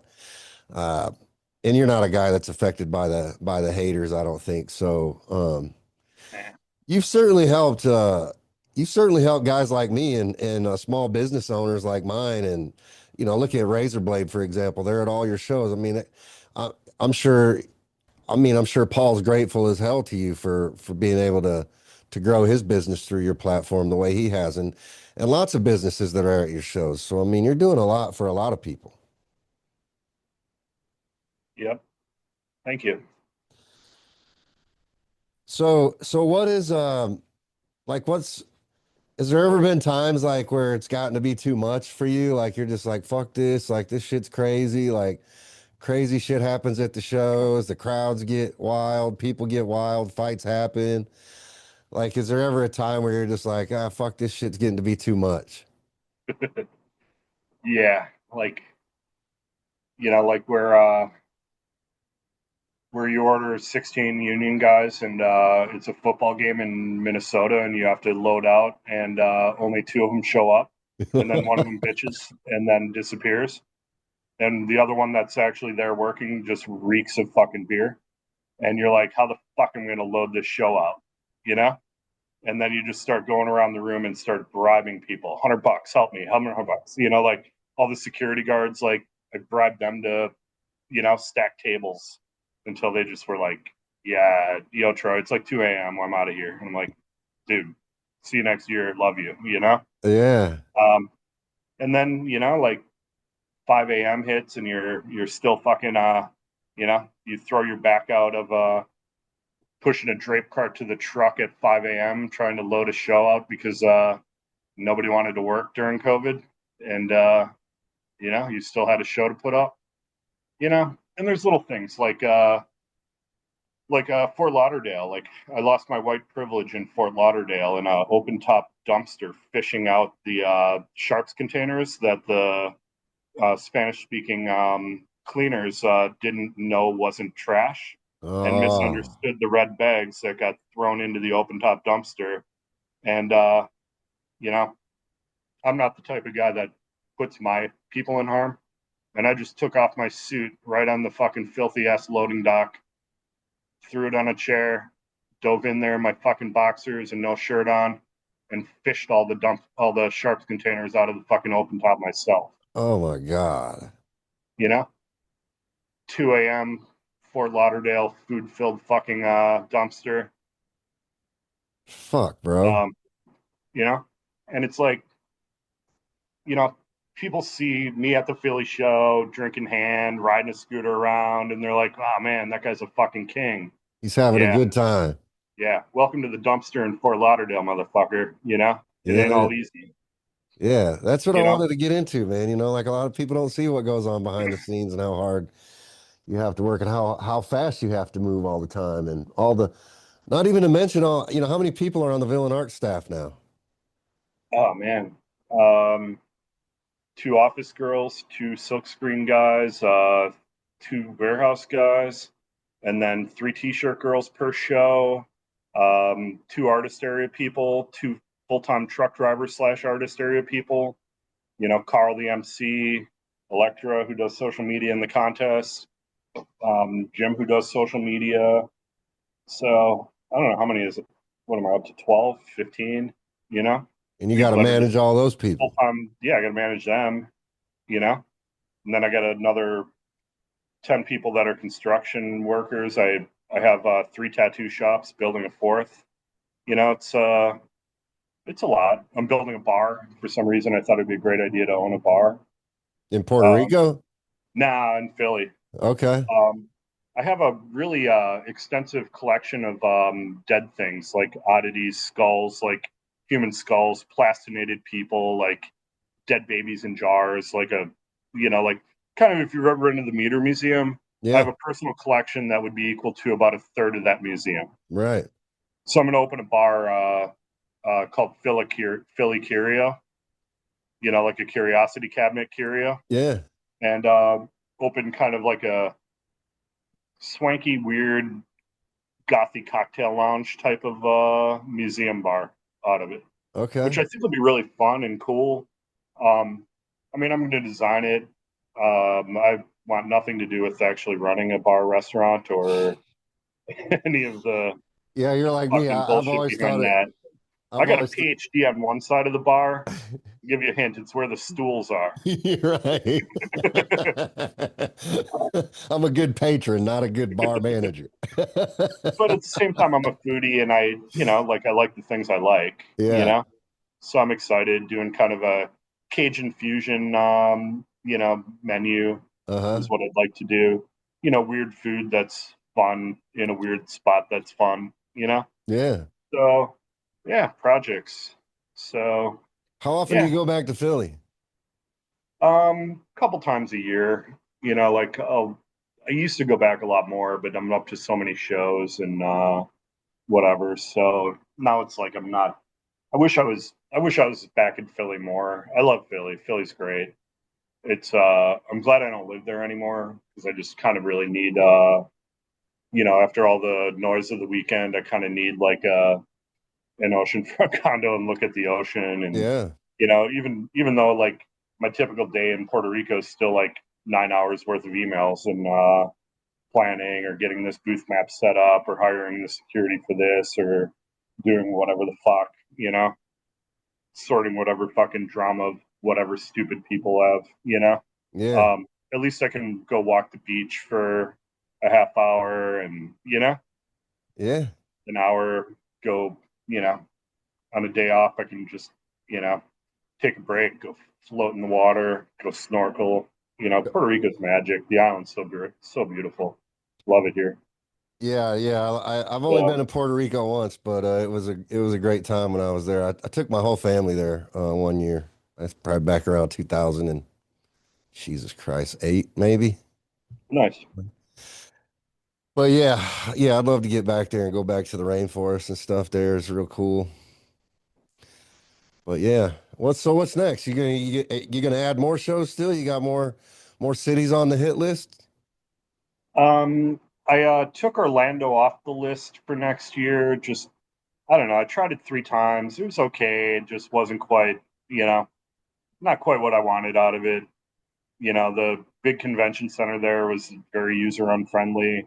Then I went to the fairgrounds, and the fairgrounds was really nice and cool, but kind of run down, not really where I can grow anything, just didn't really draw what I wanted. Um, I'm trying oh wait, I should wait till I'm contracted before I say it. Yeah. I got one city I'm replacing with, but at this point I'm gonna save I don't think I want to do more.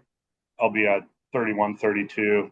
I might do the warship again next year. I'm not really sure. We'll talk to them. I've done it 4 times. The warship is this small little uh, warship from the 1800s that's in the river in Philadelphia. And I Yeah, do like a little joint 30 tattooers tattooing in a boat kind of uh, nonprofit thing with the yeah, Seaport Museum there. yeah, yeah. It's fun. I did that like a month ago, and that was real cool. I actually tattooed there, just set up and I tattooed, kind of running and overseeing it, but still got a bunch of tattoos in doing Philadelphia Eddie acetates. Yeah, So I yeah. have a big collection of his hand cut acetates. Oh So wow. I was actually just doing charcoal rubbing and smashing out little acetate tattoos, Damn. which was fun. That's super Uh, cool. I don't tattoo much anymore. Just too busy with the travel and villainarts to really tattoo for a living. But I miss it, and that was fun. Yeah, I get it. Broke out some super old coil machines and just slamming it out. Yeah. Yeah, what's your favorite thing in your collection? Like tattoo collection. What's your favorite thing that you own? I mean, the most expensive thing I own is probably a Wagner machine. Um, my favorite, well, I have Philadelphia Eddie's urn. That would, definitely be my favorite. Yeah, Like I yeah. ended up with his urn, That's pretty crazy. which is cool. Like, yeah. Um, yeah. So And you obviously like collecting dead stuff. I love collecting dead stuff. I got a lot of that. Necromancer masks, Tibetan skulls, Peruvian elongated skulls, like a lot of really crazy, crazy stuff with that. I've like full size human centaur, like it's a body of a person with the back of a zebra, so Yeah, it's like a centaur, really? fully big articulated skeletons. I got a lot of really crazy stuff. Tattoo wise, I have a lot of flash, a lot of I have 8 Sailor Jerry sheets. You know, name the 40s 50s guy. I got a sheet from him. Original Um, Flash. Original flash. Yeah, wow. I have about 50 original Philadelphia Eddie flash sheets, and a shit ton of stencils.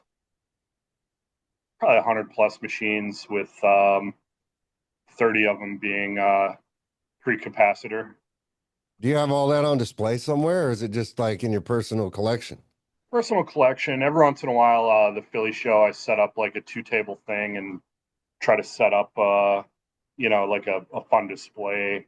A bunch of you know Thailand and native kind of little boxes and little collecting things, and got a bunch of native stuff too. Um, Tribal, like authentic tools and stuff like that. Yeah, So I have enough stuff to set up a nice thing. I've been working with the Tattoo Heritage Project people yeah, yeah. and trying to support them. I'm donating San Diego. I donated 12 booths to them to fill with heavy hitters to support the show, and Yeah. got a lot of really good. Tim Hendricks came out. There's just a lot of really good. Chewy brought a lot of his collection. Um, Freddie Negretti was there. There was, a lot of really good, heavy hitting guys. So, they did well in curating really good artists for me, and I did good in donating booths to promote the project. The Heritage Project. They're doing Nashville next weekend or this coming up weekend. Tattoo Heritage Projects coming out there. They got a nice little artist list. Chad Koplinger is coming out. He lives in Nashville. A bunch of his guys are, you know, doing it. So it's cool to see them pull a lot of the older, real good tattooers that never really travel or do a lot of shows anymore out of the woodwork to, come to the shows. So I'm excited for that and excited for the project of, Tattoo Heritage or hopefully they get the whole museum and project off the ground that a lot of these artifacts and shit that I own, like what's going to happen to 8 Sailor Jerry sheets when I die? Yeah, yeah. Where's That's it what, all going to go? Whereas there's a lot of older guys that I'm worried what's going to happen to their collections. right. Yeah. Like Don Lucas in New Orleans. I went to his house and he's got this 6 bedroom Victorian, and the entire thing is flashed out with everything like 70s and below, 1970s and below. Right. And I'm like, holy fuck, you know? And he's lighting up his cigarette. I'm like, don't smoke in here. You're gonna burn this fucking place down. You know how much history's in here? Like, what the fuck? Yeah. Yelling at the guy not to smoke in his own house. Yeah, yeah, you got to get all that stuff into a museum somewhere, or like start your own museum or something, man. Like, got to get that stuff out there where people can see it. Well, and I thought about doing that, when I was younger or, with my collection and doing this. And now I'm just opening it into a bar for part of what I have. Museums are tricky, and it's a project of passion, and it's also um, a system of grants and government to keep them running and keep them flowing. You Yeah. know, it takes a lot of money. Most museums lose money and are subsidized by the cities they're in. So I'm hoping that the city of Long Beach gets behind the Tattoo Heritage Project, and that a lot of these people that have these beautiful collections, that eventually their stuff ends up there and doesn't get lost in time. Right, right. Yeah, like I was saying at the beginning, I think it's really important to preserve that history. And man, I always enjoy seeing that stuff. I go to Jimmy's got that tattoo museum down in at Lucky's in Florida, and man, he's just got a massive amount of stuff, and it's always cool to go in there and just look at Yeah, all that. super cool. Grimm's in KC has a nice little collection. There's a couple people, traveling that have nice collections. At one point, there was like three of them in New Orleans, and then now I don't think any of them are there anymore. But I got to see three different little tattoo museums in New Orleans at one point.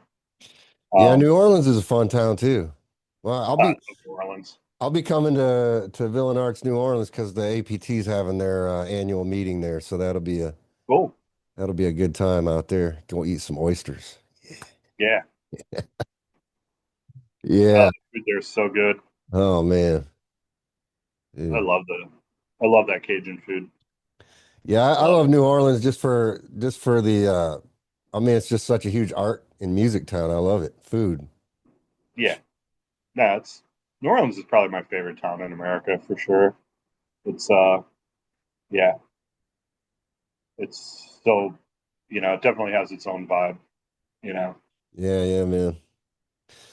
Well, dude, is there anything else that you want to impart wisdom upon today's tattoo generation? Any words of wisdom? Um do every tattoo as if it were your last. Work hard at it. Tattooing in a place where it's almost given to you. Give back what you take. You really work hard at it. If you treat tattooing well, it'll treat you well. Go after it. Never get lazy. Like, keep getting better. The way to succeed in tattooing is to never give up. Always keep learning. Right. You just every day you get up and you do better. You learn more. And when you stop learning, when you stop getting better, you really got to take a step back and have a little talk with yourself. Right. You really you want to be in this industry and make money and do nice things. It's a lifestyle. You got to learn it. You got to keep going with it. Do every tattoo as if it were your last. Yeah, yeah. Well, I appreciate you taking time with me today and giving me a couple hours of your extremely busy schedule and carving that out. Spend time with me, and it means a lot to have you here and hear your story and just see what you've done in the industry. And I appreciate it and thank you. And always wishing you well. Thank you. Appreciate it. That's a wrap for this episode of The Business of Tattooing. I appreciate you tuning in and being part of this journey to level up the industry one conversation at a time. If you found value in today's episode, do me a favor. Subscribe, leave a review, and share it with another artist who could use this knowledge. Got questions or topics you want me to cover? Hit me up on Instagram at NoFlashNinja or email me at rob@electrumsupply.com. And remember, tattooing is an art, but running a successful business is a skill. Keep pushing, keep learning, and I'll catch you next time on The Business of Tattooing.